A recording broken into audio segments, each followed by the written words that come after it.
Another plate crashed to the ground and shouting filled the entire house. My mother-in-law, Gemma, is at it again, being violent and driven with anger. I just went back home from the hospital to pack and fetch my husband's things. He is in the hospital right now and he was rushed there due to a severe cold. The doctor told me that he is under observation for several days, so we have no choice but to admit him to the hospital. His seizure was sudden. I just saw him lying on the floor, whimpering in pain and cold, early this morning, so I immediately ran to him and helped. It was just hours ago, and the moment that my mother in law knew about it, the moment she got back from her morning jog, she was so angry at me. She kept on blaming me for the condition of her son, when in fact I too was shocked because of the abrupt happenings. A few days ago, it was just a common cold he caught from work, and then several days later, it worsened and now he had a seizure. It was just me and my father in law, Larry, that rushed my husband, Kurt, to the hospital, and now I came home directly to collect all the necessary things needed. I could hear my mother in law's footsteps approaching. I braced myself because I know that she will hit me again. And she has done this many times, without my husband and father in law knowing. There were times when she would condemn me for being a housewife.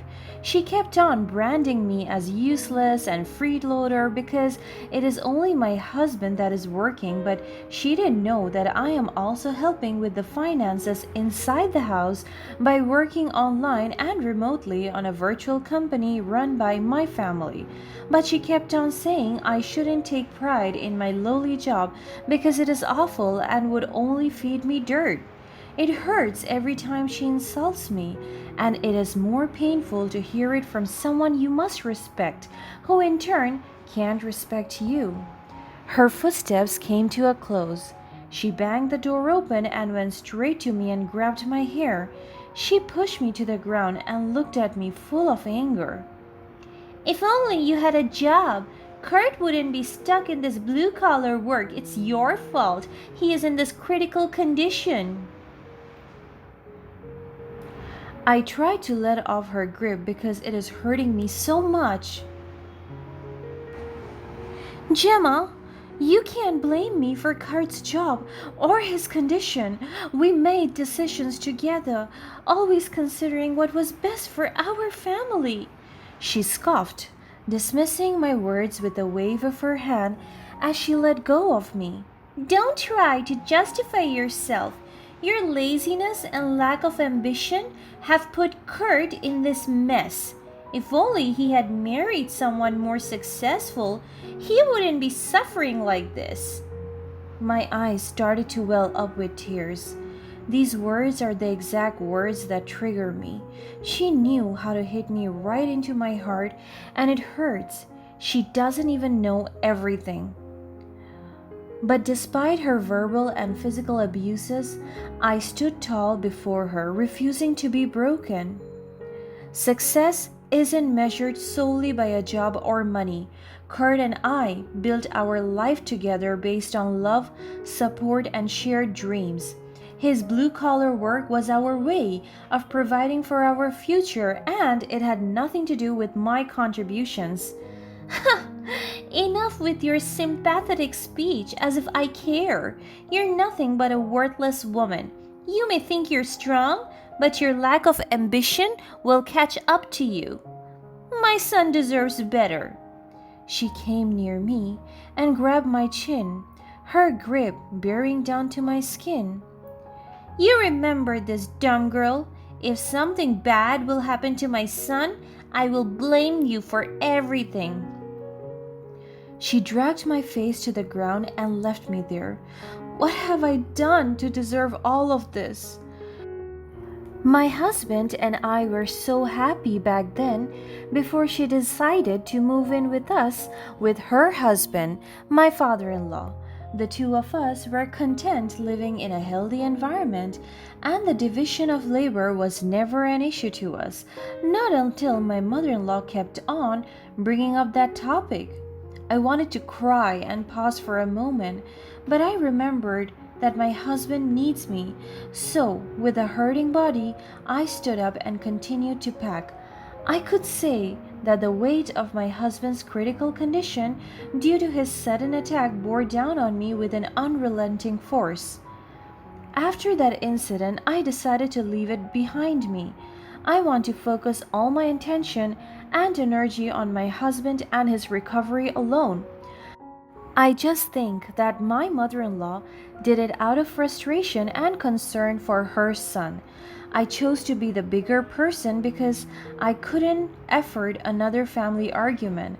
As I was packing the clothes, Diana, Kurt's teenage cousin who happens to live with us because she is now an orphan, came to our room and bought me a glass of water. I heard everything, Ria. I am so sorry. I don't know what to do. I hope everything will be better soon. She handed me the water and I drank it. Thank you, Diana. She held my hand tightly and looked straight into my eyes. If you need anything, don't hesitate to ask. I am more than happy to help.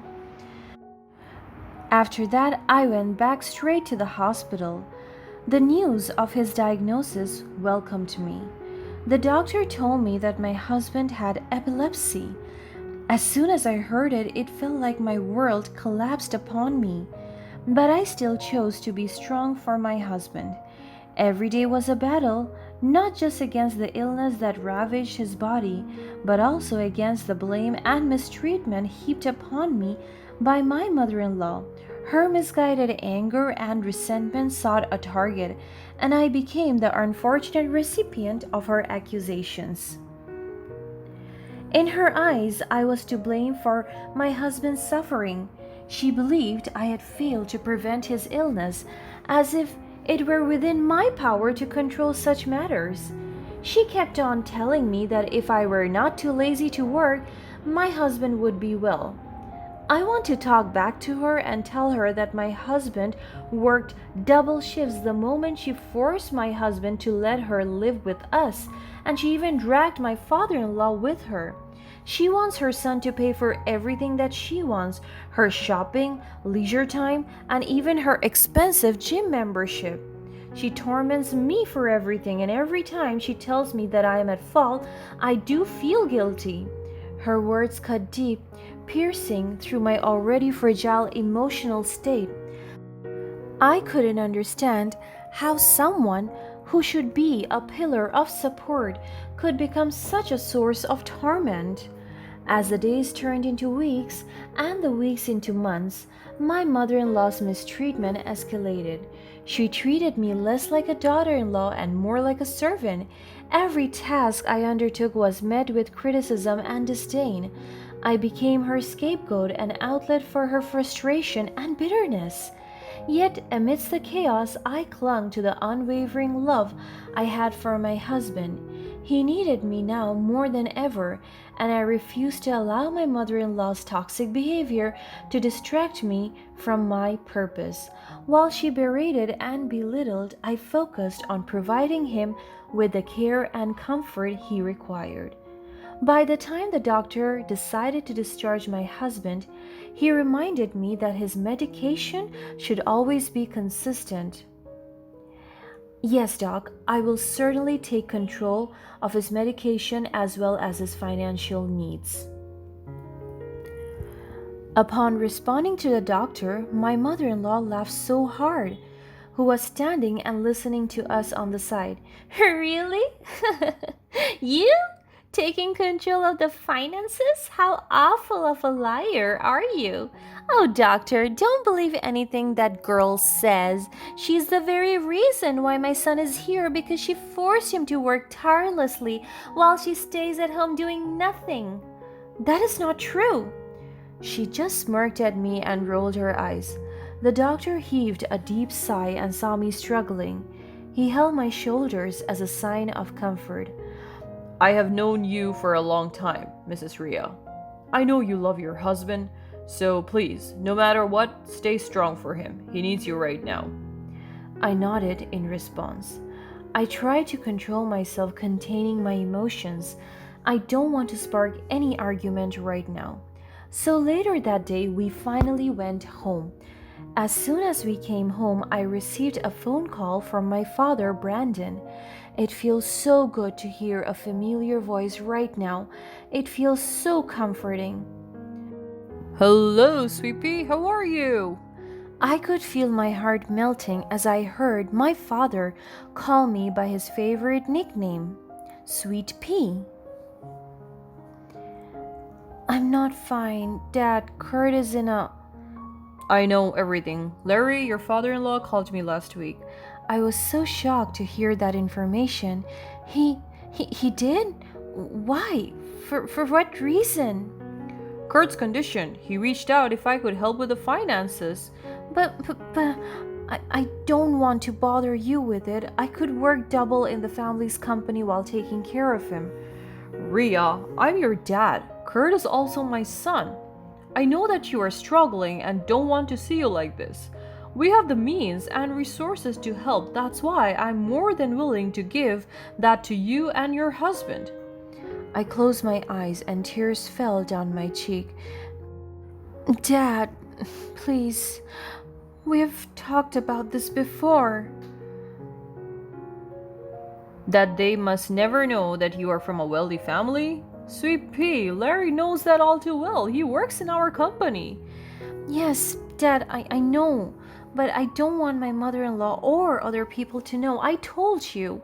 I don't want to be defined by my family status. I want to build my own.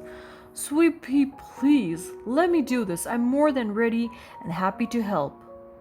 I heaved a sigh and just accepted his offer. Here's a confession. I happen to have grown up in a privileged family. My family has generational wealth and owns an online investment company in which I work that my mother in law labeled to be a lowly job. Ever since I was in high school, I tried my best not to let my status be known to everybody. I want to be a normal person earning on my own. During the entire duration of my husband's recovery at home, several therapy sessions were appointed for us, as well as several mistreatments from my mother in law. But I chose to keep my head and heart strong for my husband. On top of that, the assistance from my father is constant and it does help us a lot. And while taking care of my husband, aside from living with the pain of his condition, I chose to divert my attention to taking care of the house as well. Amidst the pain, a glimmer of hope emerged. I found solace in keeping our home clean and orderly, believing that a peaceful environment could offer some respite from the storm raging within our lives. So, with determination, I took on the role of both caregiver and housekeeper, dedicating myself to maintaining a sanctuary of serenity amidst the turmoil. But, good thing, I have Diana helping me. But even the most resilient among us have limits. One day, my buttons were pushed. After I tended to my husband from cooking his meals to washing his linens, I continued my work inside the house, diligently cleaning the kitchen. I was segregating the trash when my mother in law's frustration reached a breaking point. In an act of sheer frustration and anger, she lashed out as she entered the kitchen. She then grabbed the bag of garbage and hurled it in my direction. The filth splattered across me, an indignity that symbolized not only her contempt but also the immense weight I carried on my shoulders. She threw the garbage right in front of me. I was so shocked by her sudden rage. She pushed me to the ground and looked at me again angrily. The Wi-Fi has been cut off. You told me that you were going to pay for it. I closed my eyes out of annoyance building inside me because of her pettiness. I cut short of the budget because the doctor added new maintenance meds for Kurt. Then work more, find more jobs to sustain all the needs in the house. She pushed my head to the floor and screamed at me.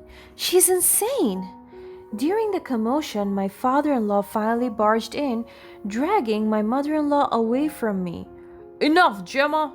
He shouted at his wife, and she was dumbfounded and confused.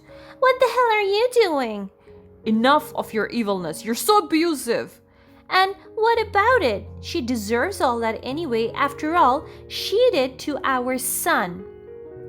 What did she do? Do you know what she did? She did a lot of things. She tried to hide all your mistreatments towards her from her father. She raised her eyebrows and looked at me from head to toe, judging me. And who is her father anyway? Isn't she an orphan? No one walked down the aisle with her during the wedding with our son. What a shame, stupid girl. Larry grabbed Gemma's arms and dragged her to face him. That girl you call stupid is the daughter of Brandon Wilkins, an entrepreneur, my boss, the father-in-law of your son. And Brandon is the one sustaining and precious with everything, including your fucking Wi-Fi connection. So be grateful and beg for forgiveness. She was so shocked by everything that she heard. Is that true? Her voice trembles as she looks at me with shame. Yes, and I think it's about time for my father to know everything. There is no need for that. I looked at where the voice came from, and it is Diana, holding her phone. Unbeknownst to her, the chaos had been captured on video by Diana. The recording found its way to my father, the one who had been shouldering the burden of my husband's medical expenses. When he witnessed the mistreatment I had endured, he was consumed by a fiery anger and protective instinct that only a father possesses. My father's love for me outweighed any obligations he felt towards his son-in-law's family. With swift and decisive action, he confronted my mother-in-law, exposing her cruel treatment and making it clear that her presence was no longer welcome in our lives. At that moment, she finally faced the consequences of her actions. As she pleaded for forgiveness, realizing the gravity of her mistakes, I stood strong, my heart torn between anger and pity. The power dynamic had shifted, and I found myself taking charge of our household once again. The doctors closed on her toxic influence, allowing us to breathe freely for the first time in years. But my newfound control didn't stop at the boundaries of our home. I assumed the role of my husband's advocate, fiercely guarding his well-being and ensuring he received the best possible care. I immersed myself in the intricate world of medications, treatments, and therapies, constantly seeking ways to alleviate his pain and provide comfort during his darkest moments. With unwavering determination, I emerged as the driving force behind his fight against cancer. I became the source of strength he needed, offering unwavering support and a shoulder to lean on. The journey was arduous, filled with countless sleepless nights and moments of doubt, but my love for him propelled me forward. I delved into the research, connecting with experts in the field, seeking second opinions, and exploring alternative treatments. I left no stone unturned in my quest to ensure my husband's well-being. Every decision regarding his care was made with meticulous attention, as I became his voice when his own was weakened by illness. The days blended into a blur of hospital visits, consultations, and treatment regimens. I navigated the complexities of medical procedures, deciphering the jargon and advocating for my husband's needs. I became well versed in his condition, understanding the intricacies of his cancer and the potential paths to recovery. But My newfound control extended beyond the medical realm. I reclaimed authority over our lives, refusing to let external forces dictate our fate. I prioritized the well being of my husband above all else, filtering out negativity and toxicity that could hinder his progress. I forged ahead with unwavering determination, shielding him from unnecessary stress and drama. As time passed, I began to witness the fruits of my efforts. My husband's condition stabilized, his pain eased, and a glimmer of hope emerged. It was in those moments of respite that I saw the strength we had cultivated together. We had transformed from mere victims of circumstances into warriors, fighting against the odds with a united front. Through the darkest of times, our bond deepened. We found solace in each other's presence, drawing strength from the love we shared. Our connection became an anchor, grounding us in the face of adversity. Together, we defied the odds and transcended the limitation that cancer tried to impose upon us. As the journey continued, my mother in law, once a dominating force in our lives, reached out in desperation. She begged for forgiveness, recognizing the gravity of her actions and the consequences they had brought upon her. But forgiveness wasn't mine to give. The wounds she inflicted ran deep, and the scars would forever serve as a reminder of her cruelty. I stood my ground, refusing to grant her access back into our lives. The power dynamics had shifted irreversibly. I had become the guardian of our home, our sanctuary, and the protector of my husband's well being. The control that had been wrested away from me and was now firmly in my grasp, a testament to my resilience and unwavering determination. In the end, our story became one of triumph over adversity. We defied the odds, proving that love and resilience could conquer even the darkest of circumstances. Cancer may have tested our spirits, but it couldn't break our resolve. As I continue to navigate this journey, I do so with a newfound strength and purpose. I have reclaimed control over our lives, empowering myself to make decisions that best serve my husband's interests. Together, we march forward, defying the limitations imposed upon us and embracing the power of love, determination, and the unwavering belief that we had overcome any obstacle in our path.